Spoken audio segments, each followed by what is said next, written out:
Hi there, it's Natasha and thank you so much for joining me today. My goal for today's video was to use up some of the stash of buttons that I have.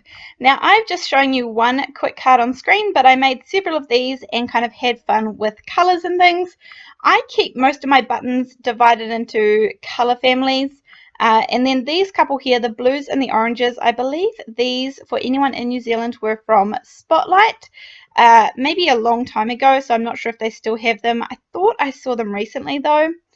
I'm going to start off with a 4x4 inch card base, which is made out of 110 pound Nina Solar white card. And then I'm going to have a 3 3/4 by 3 3/4 inch card front. I also have a same sized piece of scrapbook.com double-sided adhesive. Now you don't have to use the scrapbook.com one, that's just what I am having to use here. I believe stick adhesive would work just as well, or even if you have some wide double-sided tape. Then I am going to use a heart for this video. Again, you could use any shape going. I actually did some word ones as well, but I'm going to put this into the double-sided tape side. So this is the cardstock side here, and then this is the tape on the brown side. Now if I lifted it out, the whole heart would come out, but I don't want that at the moment. So I'm taking another piece of the double-sided tape and putting it down on the side that is the cardstock. Now it doesn't have to be perfect because this brown side here is the side that people are actually going to see.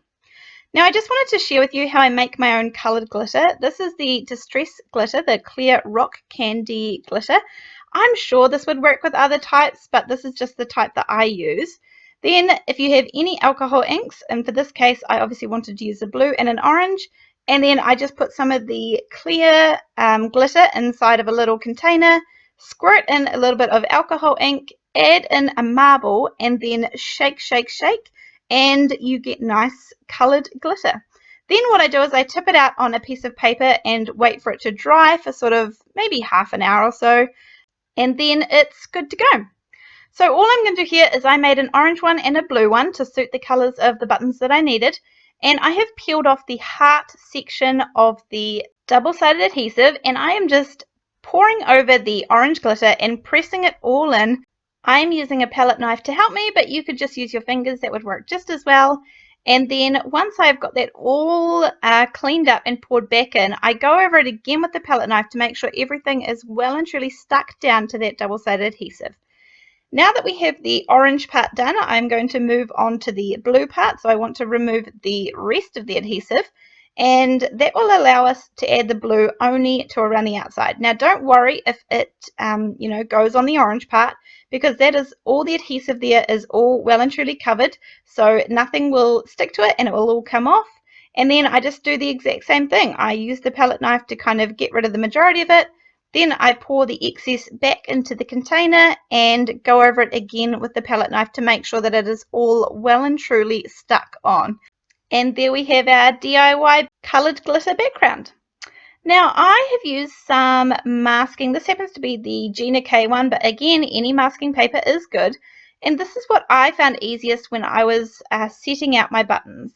So I'm using a pencil to trace on my heart shape, which is what I want to cover, tipping out some of the buttons, and then I am just going to fill in that whole heart shape with these orange colored buttons. Now this is just how I'm doing it. This is, I'm sure, maybe not the best way or not the easiest way, but this is how I chose to do it, and that's why the masking paper came in handy for me, because it held the buttons in place enough for me to kind of keep them in that shape and not moving around. And then what I did is I put all the buttons down upside down so that they were kind of the wrong way. And that meant when I came to this stage here, where I'm going to add some really strong adhesive, and for this I'm using the matte medium from Ranger in these little glue bottles. The glue bottles are from AliExpress, and I will link them down below. I'll link everything that I can find down below in case you're interested. But it meant that when I added this glue, I was able to kind of put it down on the glitter background, and the buttons would be the right way up when I took it off. Again, this is maybe not the easiest way to do it, but it worked for me, and that's the main thing. Now onto the sentiment. I am going to be using this new stamp set here. This one is from scrapbook.com, and I will link it down below. I just really liked the sentiments in it. I'm not necessarily familiar with the stamp company or anything, And I'm just going to stamp them all out on a scrap piece of paper using some of the Catherine Pooler inks that I have, and just in this kind of dark blue color, which will go with the blue on the outside of our love heart.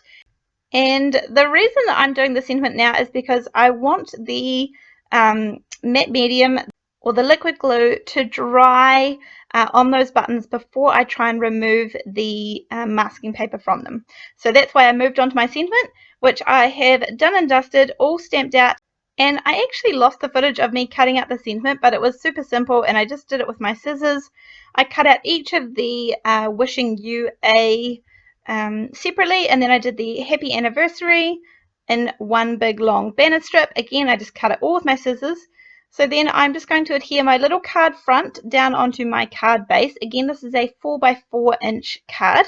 And all I had to do when the glue was dry is just peel off that masking paper, and it came off beautifully and smooth. So I really did find that an easy way to do it.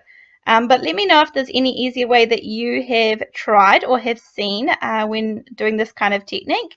And yeah, let me know in the comment section down below. But that finishes off my card for today. And as I said, I made a few of these and they were all pretty straightforward and simple cards. And I had a lot of fun making them. Let me know what you guys think, and I look forward to seeing you in the next video. Thank you so much. See you, bye.